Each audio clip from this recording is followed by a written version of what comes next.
Os Lobos Não Choram, de Farley Mowat.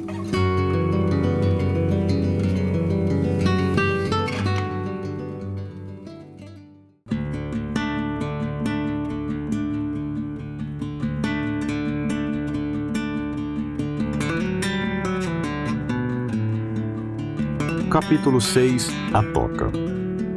Por várias razões, tive dificuldades de conciliar o sono naquela noite. A mesa era muito curta e dura demais, a atmosfera da cabana muito pesada e a lembrança do meu recente encontro com o lobo muito viva. Tentei contar carneirinhos, mas eles insistiam em se transformar em lobos, deixando-me ainda mais desperto. Finalmente, quando uns ratos de costas vermelhas, que moravam sob o assoalho, começaram a fazer ruídos que lembravam de um lobo farejando na porta, desisti da ideia de dormir, acendi o lampião de Mike e me conformei com a ideia de esperar pelo amanhecer. Deixei o pensamento voltar aos eventos da noite. Considerando que o encontro com o lobo fora muito breve, admirei-me com a riqueza de detalhes de que me recordava. Em minha mente podia visualizar o animal como se ele ou ela fosse um velho conhecido. Aquela enorme cabeça encimando um jabô branco e largo, as orelhas curtas empinadas, os olhos castanho amarelados e o focinho grisalho fixaram-se indelevelmente em minha memória.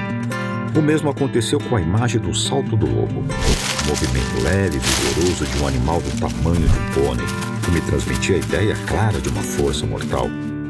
Quanto mais pensava sobre o incidente, tanto mais me dava conta de que não tivera um comportamento muito corajoso. Minha saída de cena fora apressada e desprovida de dignidade. Mas então me ocorreu o pensamento de que o lobo ou loba, por sua vez, fugira não tendo tido também uma conduta exemplar. E comecei a me sentir um pouco melhor. Esse estado de espírito deve ter coincidido com o nascer do sol, que agora iluminava com uma luz cinzenta e pálida o mundo glacial entrevisto da janela. Quando a luz se tornou mais intensa, eu me convenci de que havia deixado escapar uma oportunidade, que provavelmente jamais voltaria a se apresentar.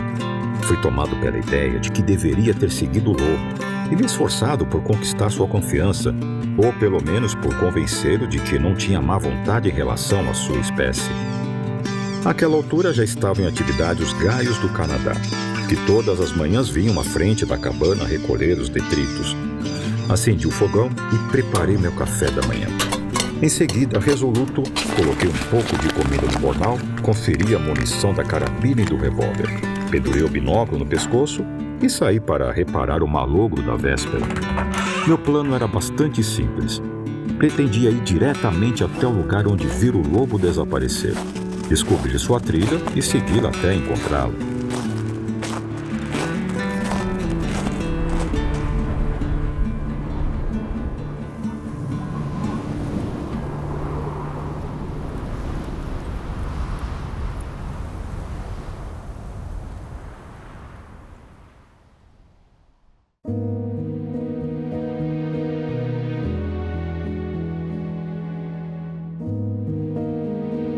Pedregoso o caminho foi vencido a custo, e levei bem mais tempo que o lobo para cumpri-lo. Mas, afinal, consegui chegar ao alto da encosta, onde o ou a ouvira pela última vez. Diante de mim estendia-se um vasto brejo coberto de musgo, que prometia me favorecer a reconstituição da trilha. De fato, logo depois vi uma sequência de pegadas que levavam a uma faixa de lama cor de chocolate. Deveria ter ficado radiante, mas não foi o que aconteceu.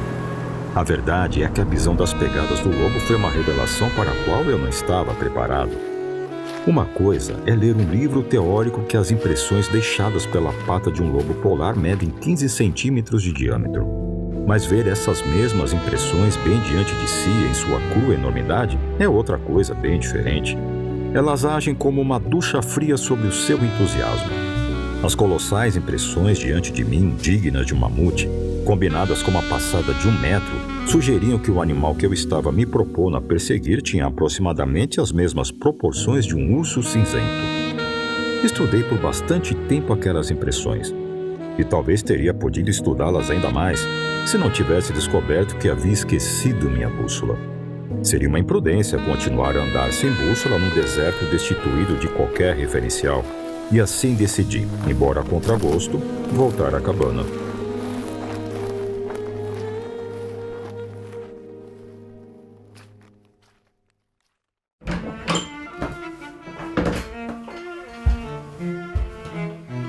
Chegando lá, não encontrei a bússola onde havia deixado. Na verdade, eu não podia me lembrar de onde a deixara, ou mesmo se a vira desde que saíra de Ottawa. Estava no impasse.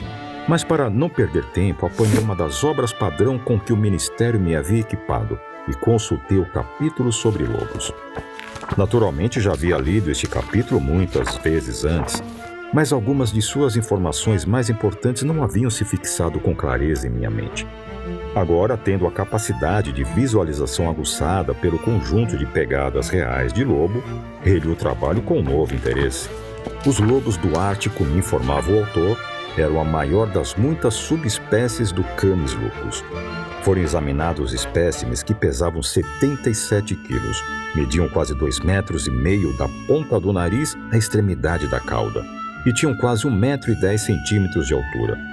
Um lobo polar adulto podia comer, e provavelmente o fazia em ocasiões favoráveis, 15 quilos de carne de uma só vez. Seus dentes eram de constituição maciça e capazes de rasgar e de triturar, o que lhe permite desmembrar com facilidade os maiores mamíferos e esmagar até os ossos mais resistentes. O capítulo terminava com estas sucintas observações. O lobo é um matador selvagem e poderoso.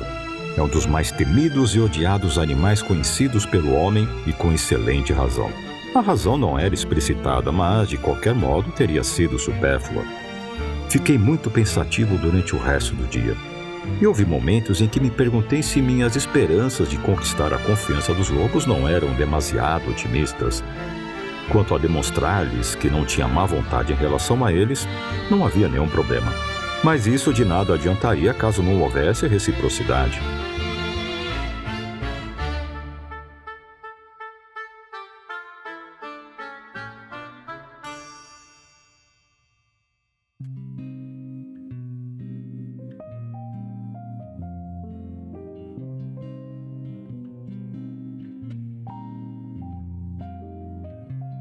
Na manhã seguinte, resolvi remover a terrível porcariada depositada na cabana.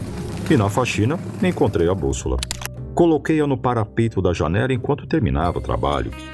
Mas o sol batia na superfície de metal e me ofuscava tão acusadoramente que resolvi fazer um novo esforço para restabelecer o contato perdido entre mim e os lobos. Nesse segundo safari, minha caminhada foi ainda mais lenta, pois estava carregando fuzil, espingarda de caça, pistola e cartucheira, uma machadinha e um facão, além de um frasco de suco de lobo para o caso de vir a cair em algum dos rios gelados. Era um dia quente, e na zona ártica os dias de primavera podem ser quase tão quentes quanto nos trópicos. Os primeiros mosquitos já estavam prenunciando a aproximação dos enxames que cobriam o céu, e que em breve tomariam uma excursão pelas Barrens, uma verdadeira descida aos infernos. Localizei os rastros do lobo e resolutamente me pus a segui-los.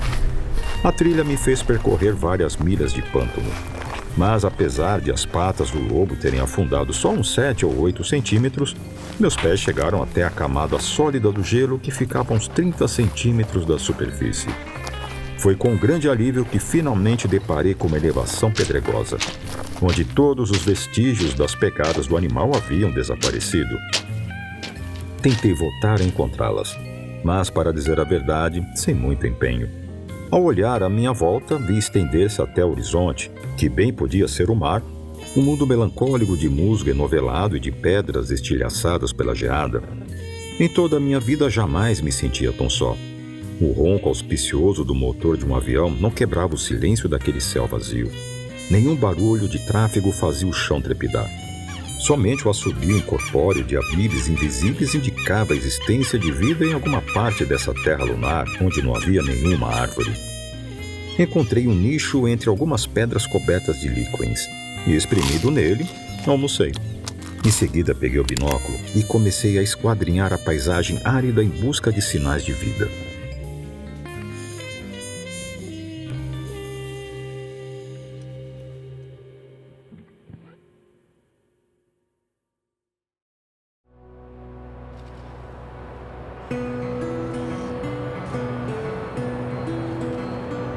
Bem diante de mim, vi a enseada de um grande lago congelado, e na outra margem algo que pelo menos quebrava a sombria uniformidade de cor que o musgo impunha ao pântano. Era uma moraina arenosa amarela que se elevava à altura de uns 13 metros e ondulava por uma grande extensão, como uma serpente gigantesca. Essas morainas da tundra são leitos desnudados de rios há muito desaparecidos, que outrora atravessavam ou submergiam as geleiras que há 10 mil anos cobriam o deserto de Kuwait, chegando a uma profundidade de muitas centenas de metros. Quando o gelo se dissolveu, os leitos arenosos dos rios foram empurrados e se depositaram mais abaixo, onde agora proporcionam um dos raros confortos visuais na triste monotonia da tundra. Contemplei a moraina com afeição, estudando-a minuciosamente. Varrendo-a com binóculo, vi alguma coisa se mover. A distância era grande, mas a impressão que tive foi de que logo atrás da crista alguém agitava o braço sobre a cabeça. Muito excitado, levantei-me trôpego e precipitei-me costa abaixo, até a praia da enseada. Estava então a menos de 300 metros da moraina, e quando recuperei o fôlego, dei outra olhada com binóculo. O objeto que eu vislumbrara antes estava ainda à vista, mas agora parecia uma boa de plumas brancas sendo agitada com vigor por alguém ou por um grupo de pessoas que não se via. Era um fenômeno absolutamente inexplicável e não parecia se enquadrar em nada que jamais ouvira falar em meus estudos de história natural. Enquanto olhava espantado, a primeira boa juntou-se a uma outra em igual agitação e ambas começaram a se deslocar no movimento lento, paralelo ao alto da moraina. Comecei a sentir uma certa apreensão, pois aquele fenômeno não parecia sujeito à explicação científica. Já estava a ponto de me desinteressar pelo espetáculo, abandonando-o até que encontrasse um especialista em fenômenos psíquicos, quando inesperadamente ambas as boas viraram-se para mim. Subiram bem mais alto e enfim revelaram ser as caudas de 2 lobos que avançavam para o alto da moraina. Do local onde eles estavam, tinham-se uma boa visão da praia da enseada. E eu me senti tão exposto e indefeso como a mulher daquele famoso anúncio de sutiã. Agachando-me para diminuir ao máximo minha altura, tentei ser o mais discreto possível. Mas não precisava ter me preocupado. Os lobos não me deram atenção, se é que chegaram a me ver. Estavam totalmente absortos em sua própria atividade, que, como constatei embasbacado, naquele momento era uma brincadeira de pique. Era difícil acreditar no que eu via. Eles corriam e pulavam como 2 cachorrinhos de um mês. O menor, que logo deu provas evidentes de ser a fêmea, tomou a iniciativa, pondo a cabeça entre as patas dianteiras e erguendo o traseiro numa postura nada digna. De repente, saltou para cima do macho, um animal bem maior, que eu percebi agora ser o meu conhecido de 2 dias atrás. Tentando evitá-la, ele tropeçou e estatelou-se no chão. No mesmo instante, ela já estava em cima do companheiro, mordiscando-lhe animadamente o traseiro, para depois afastar-se com um salto e descrever círculos frenéticos em torno dele. O macho ergueu-se cambaleando e pôs-se a perseguir a loba, mas só com muito esforço conseguiu pegá-la e mordê-la também no traseiro. Então os papéis voltaram a se inverter, e a fêmea começou a perseguir o macho, uma corrida desabalada moraina acima e abaixo, até que afinal ambos perderam equilíbrio e deslizaram pela encosta íngreme, inextricavelmente atracados. Quando chegaram ao sopé, se separaram, sacudiram a areia do pelo e ficaram arquejando forte, quase nariz com nariz. Então a fêmea empinou-se e abraçou o macho com as patas dianteiras, ao mesmo tempo que o sufocava com os beijos de sua língua comprida. O macho dava a impressão de estar apenas tolerando aquela demonstração de amor tão incontida, pois tentava sempre afastar a cabeça, mas em vão. Involuntariamente minha simpatia foi sendo mobilizada para ele, pois na verdade aquilo era uma constrangedora exibição de paixão devassa. Entretanto, ele a suportou com todo o estoicismo que pôde reunir, até que a fêmea se cansou. Virando-lhe as costas, ela subiu até a metade da elevação e desapareceu. Parecia ter sumido da face da terra sem deixar nenhum vestígio. Só depois que dirigiu o binóculo para uma área escura numa reentrância da moraina, perto de onde a perdi de vista, é que compreendi. A sombra escura era a entrada de uma caverna ou de uma toca, e quase certamente a fêmea entrara lá. Estava tão alvoroçado com a ideia de ter descoberto não apenas um casal de lobos, como também, por um incrível golpe de sorte, sua morada, que esqueci toda a preocupação e corri para uma colina a fim de ter uma visão melhor da entrada da toca. O lobo macho, que após a partida da companheira ficara vagando no sopé da moraina, logo me viu. Com 3 ou 4 saltos chegou à crista, onde ficou me olhando numa atitude de vigilância tensa e ameaçadora. À medida que o observara, meu entusiasmo sofria um rápido declínio. Ele não mais me parecia um filhote brincalhão, havia se metamorfoseado numa formidável máquina de destruição, que fez meus dentes chacoalharem contra a boca do cantil. Resolvi que naquele dia seria melhor não me incomodar mais a família de lobos, pois isso poderia enervá-los e talvez forçá-los a fugir. Assim, me retirei. Não foi uma retirada fácil, porque uma das coisas mais difíceis de que tenho notícia é se aventurar de costear um aclive de mais de 1 milha, pisando em solo de pedra irregular e se atrapalhando com o complicado equipamento de trabalho de um cientista. Quando cheguei ao cume de onde vi os lobos pela primeira vez, dei uma olhada rápida com o binóculo. A fêmea continuava invisível e o macho havia relaxado sua atitude de vigilância a ponto de se deitar na crista da moraina. Enquanto observava, ele deu 2 ou 3 voltas, como fazem os cães, e depois tornou a se deitar, o focinho sob a cauda com a intenção evidente de tirar uma soneca. Fiquei bastante aliviado ao ver que ele não estava mais interessado em mim, pois teria sido uma tragédia se minha intromissão acidental tivesse perturbado aqueles lobos, frustrando o que prometia ser uma oportunidade única de estudar os animais a cujo encontro eu viera de tão longe.